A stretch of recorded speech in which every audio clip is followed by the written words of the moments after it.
think Valente is up next. So Valente, we're going to, so Valente. So I think Nana Yao, please, can you introduce Valente and Zuchi, please echo Kojo, Ruth, take down Zuchi's details. We're going to get Zuchi to come on the meetups and to join us on this wonderful journey across Africa. Thank you. Thank you very much. So we'll move next to Valente. So Valente is the CEO of Agile. Well, Valente, you're going to help me here. Agile Elements, baby! Agile Elements. And he's an Agile consultant and trainer in the UK, and he's done wonderful projects. And we're really glad to have you as part of the Agile community. We hope you have you for a longer time. So Valente, please, your audience. Excellent. Can I have some sharing permissions, please? Yes, please. You have access to do that. Ah, excellent. Can I just say very quickly before Valente kicks in? Yeah. Nana Yao. Myself, Valente, and Robin managed to work in a really large multinational organization in the UK, global organization. And one day I got a text message, a WhatsApp message from Robin, and it says, I'm not asking you, I'm telling you that this is a brother, our brother. You need to connect with this guy now. And I said, okay.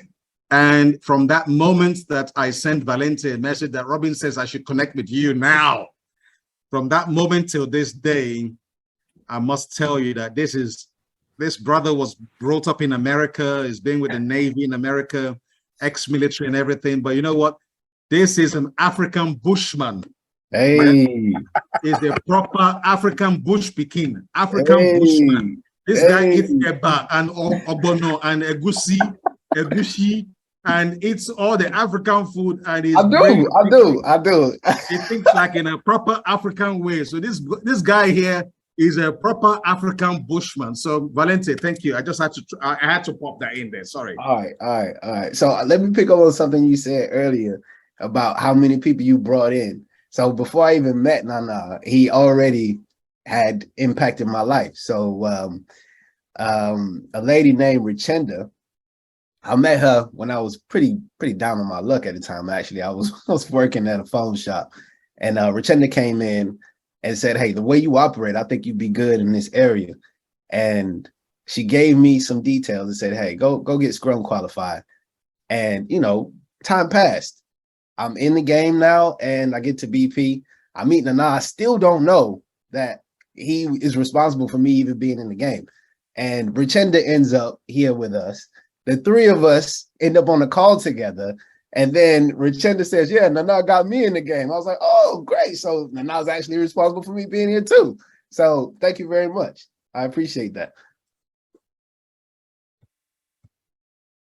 So what we're going to do today, we're going to do an intro, a little pre-explanation, then some real explanation, go through a little bit of the process, the application, and the conclusion. First of all, can everybody see my slides? Because I didn't even ask. Is that visible? Yes, we can. All right, cool. Excellent. Yes, we can. All right.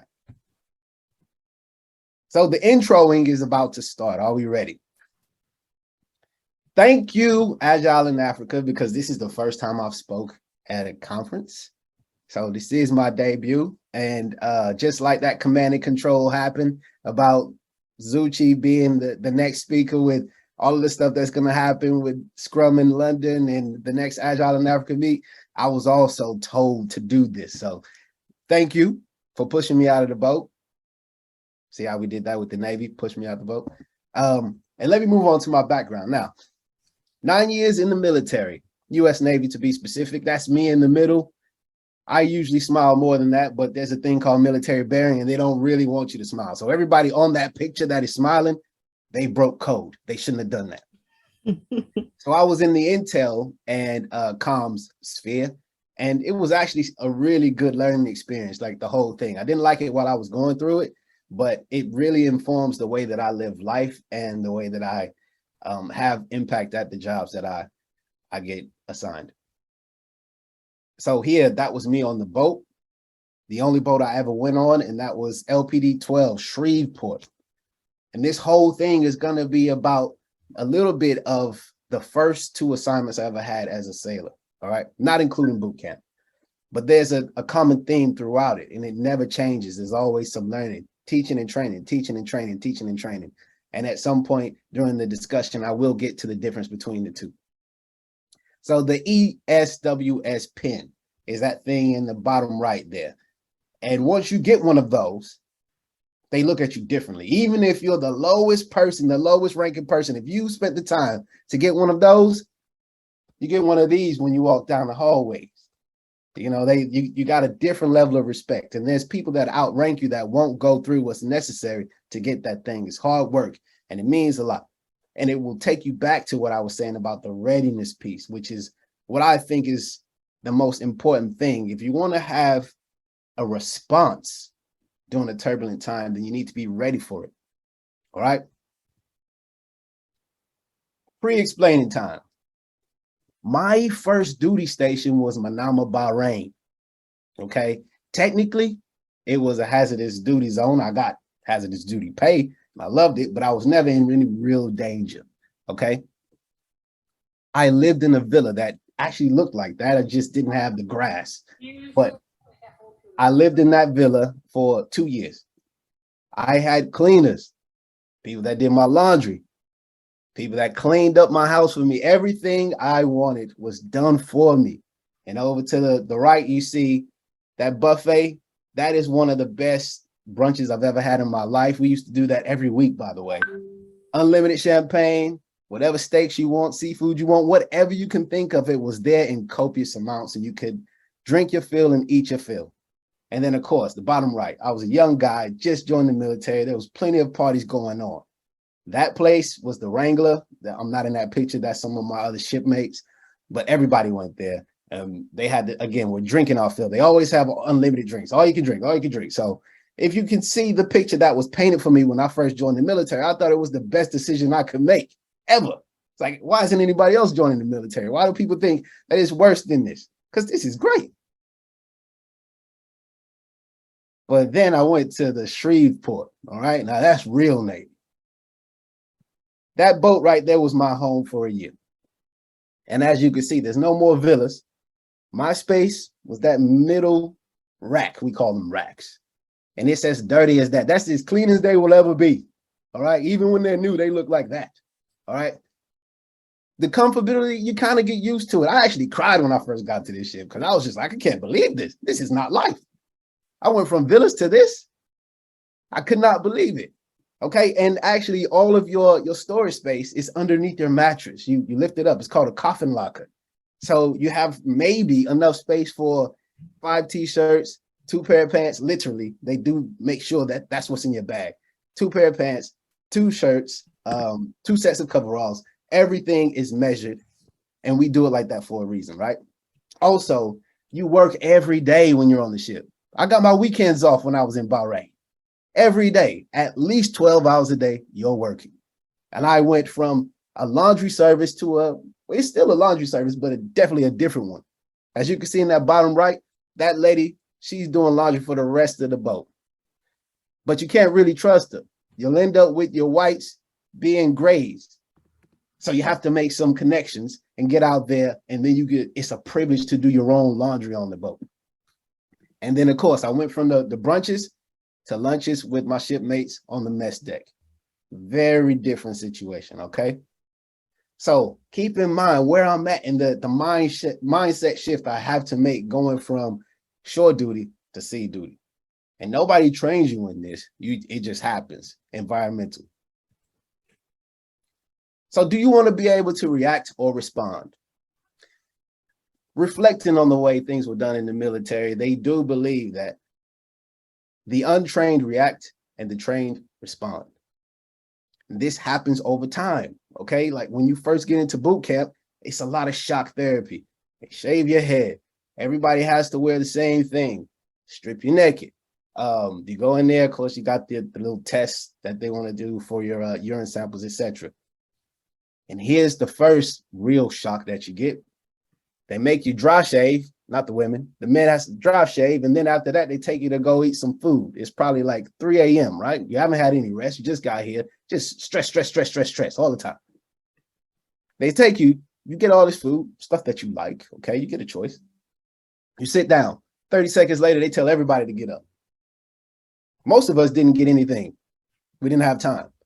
I think we were probably better off than those that actually got to taste the food and drink it because, of course, I mean, they're ripping you away, whereas us, we were just kind of torn away. We didn't actually get to eat. All right. So with the response that they're looking to train here, well, what that is, look, you just do what you say, you do what you're told when you're told. And everything that they do is they'll tell you, then they'll do some drills with you. They'll tell you, then they do some drills with you. And it's all so you will have a certain type of behavior or response at the end of this, because they're trying to take you from civilian to sailor in 8 weeks. They only have 8 weeks. So back to that ESWS, that ESWAS thing. And that picture is supposed to be like that right now because I didn't have it yet. So, you should have a picture of where you're going in the beginning. Visualize that you're about to be smiling with the CEO and your chain of command behind you after you've gotten this award. So it is the Enlisted Surface Warfare Specialist pin, and there is an officer's version, but I don't know anything about that. I didn't go through that one. And it usually takes around 3 years, but if you really focus on it, you can get it done in 6 months. And I'm not saying that I'm an overachiever or anything, but I did get it done in 6 months. All right. When you're doing the ESWAS, you have to go through each department in the ship and learn the basics of how to operate there. Be ready to take over if you need to. So remember, this is a warfare situation. When you go out on a cruise, you could get attacked. People could start shooting at you. Bombs could be dropped. Whatever the case, you need to be ready. So this is why they encourage this. It used to be mandatory, but then, over time, social and politics start to influence the way the Navy works, and there's certain behaviors that they encourage rather than mandate.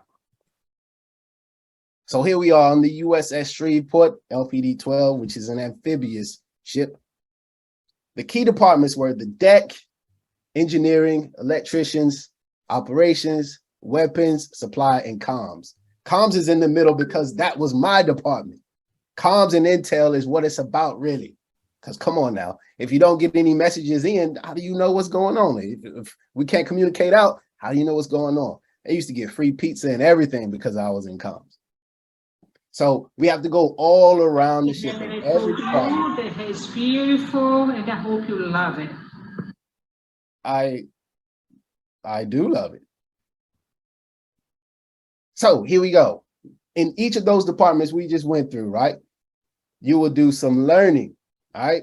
You will get taught, and then you get trained. Usually, they will have the most junior person in their department train you. You're not going to be speaking to the chief or a leading petty officer, which is a non-commissioned officer. You'll be speaking with a seaman or maybe a junior petty officer. And they will sit with you and discuss the way this job should be done. And this is only the basics. They're not expecting you to come in and now become an ops guy or girl. They're just going to teach you the basics. So when you come in, you can actually help them out if there's a crisis situation. All right. So they sit and they talk to you and there's notes you can take and fill in questionnaires and all of that. And then they will actually train you on it, where they get you on the machines and have you practice this. And if you can't do what they just taught you in the training, then they go back and teach you again. And that feedback loop keeps going. They call it evolutions in the military. So you will keep going in that cycle until you've been signed off in that department. You don't just like, okay, I'm going to do a little bit of teaching here with ops, and then I'm going to go to comms, and then I'm going to go. You finish one department first, and then you go to the next. And that's why it can take so long. But there's always a way around that stuff. And that's how you can get there in 6 months, the networking. But at the end of it, you still have to take that test. So if you're not prepared, everybody will know. So there's, I think it was Zucci that said, having your teammates influence you and help you with your behavior is better than having the leadership do it. And that's kind of what that is, that we have that bond where yeah, you've done me a favor, you signed me off, but I still have to demonstrate that I've learned this and I can do this. And you don't want to let them down because they trusted you, right? Okay, so I hope that's clear, that you're going to go through each department. You're learning how to operate on a basic level in each of them so that if there is a crisis, you can help out. So how do you actually apply this? All right, so this is all about responding organically in times of turbulence. You do need to practice that. So you got BAU right there, peacetime. It's just business as usual. And I would say that's Bahrain. There's a type of BAU on the ship as well, but because you work 7 days a week, maybe, well, at least 12 hours a day, I would say you're always in urgency mode. You're always ready for something to happen. But on the short duty, it's peace. So you're probably just doing a job, stay in shape, but the threat level is low. From peace to urgency, when you're operating in urgency, it's BAU plus increased demand that will put strain on the capacity of the team, but it's easily managed. It's not intractable at all, okay? So here, you have 4 people carrying the log, still doing a little jog because, hey, we're in Bahrain, it's okay. But in times of emergency, you've actually practiced carrying loads. So now when my brother or my sister needs me, I can carry them or they can carry me. We practice this. And when we get into the emergency mode, it's the max capacity or stretch beyond that. So you do all the practice up front so that when an emergency happens, you can respond in the right way. And even better, if you formed a new habit, your reaction could be the right response. So in concluding, I did actually get my ESWAS. That's me right there. That pin is on my chest above the U.S. Navy. I was a second-class petty officer at the time. I did it, guys. I did it. I went through deck. I went through supply. I went through engineering. I went through electricians. I went through the weapons. I went through ops, and I did it all. I already knew the radio side of it, right? Because that was my day-to-day job. But it works really well. And this type of training is what we do throughout everything in the military. It was the same way in boot camp. They have a training after boot camp. If you sign up for a job before you actually go to boot camp, you go into another training environment where they teach you the basics of that job, and they do it the same way. There's teaching, then there's drilling on it, and then you go on to the next stage. Then when you get to your new duty station, it's the same thing. They integrate you. There's loads of teaching in this training, and then they trust you to do the job. And that's another thing with the self-management. They always want to get you to a level that they can trust you. They want to trust you. So like, this is the way I approach this job. When Rob was saying earlier about the way we view mindset, that I know that is key. It's all about values. It's all about principles. We need to be thinking a certain way. So I disagreed, but I do agree because, that's big bro. You can't really disagree with him too much, can you? So that is it. And I would like to retreat even if you have questions because, I'm shaking a little bit. Thank you. Thank you very much, Valente. Wonderful presentation. Very deep. Please, if you have any question, you can put it in the chats or you can put it in the Q&A.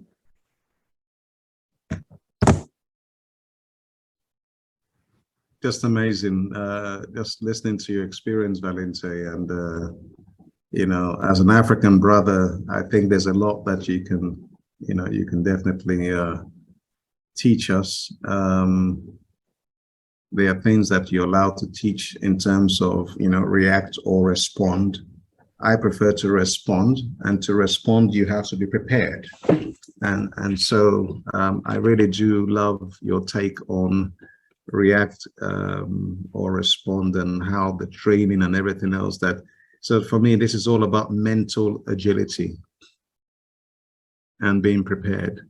I really love this because mental agility is the foundation for organizational agility. I think I love that Alberto says, I love the delivery style, conveying the right message. Izan says, I like the building strength analogy. So just very positive hand claps, very, very positive feedback for you, Valente. So no questions. Yes. No questions, yes. No questions yet. I have a comment, Valente. Oh, Okay. man. So firstly, I'm extremely in awe of your determination to do it in the period that you have done. One thing I have noticed is that when you show up like that, others also show up like that. So it's an infectious space. Okay. And so I think that's something we all need to learn from learn from the Navy and other communities that collectively think the same and work towards the same goal. And that readiness for every situation, rather than working on now and then when something comes from the sky, everybody's panicking, which we have here in England. You know, if we have a bit of snow, the whole trains get cancelled and there's no plans. You know, we have autumn's, leaves on this train. Now we can't drive the train. So I'm really, really in awe of your work and effort, because you have definitely contributed to the community, which then obviously gives everybody that same energy. So thank you for sharing. Thank you. And actually, since you're talking about contributing to the community, we've created a tool, and it's to help with this drilling mindset. Okay. So say agileelements.com, you go take a look. You have created a tool. Your genius, your brain, you've created a tool, and your team has built it, and it's making some major impact. And I think that Africa needs this tool. Organizations and governments need this tool. I know you're being modest and really humble, but this is an amazing tool that we need to include in our so-called Jira or Kanbanize and all the other tools like Trello or whatever we're using to run our delivery. But this to develop our teams. Valente has developed Agile elements, and it talks about fire, water, air, and earth, and all the elements of nature, Agile elements, and is brought in fire and water and land and air. We need a demo. We need a demo. We'll get one together. Can you organize that for us? I think we need to. I will organize a special session that we can invite everyone to that demo, and I really do think we need to see that demo. Thank you, Valente. No problem. Thank you, everybody. Answer to that question. Grits on the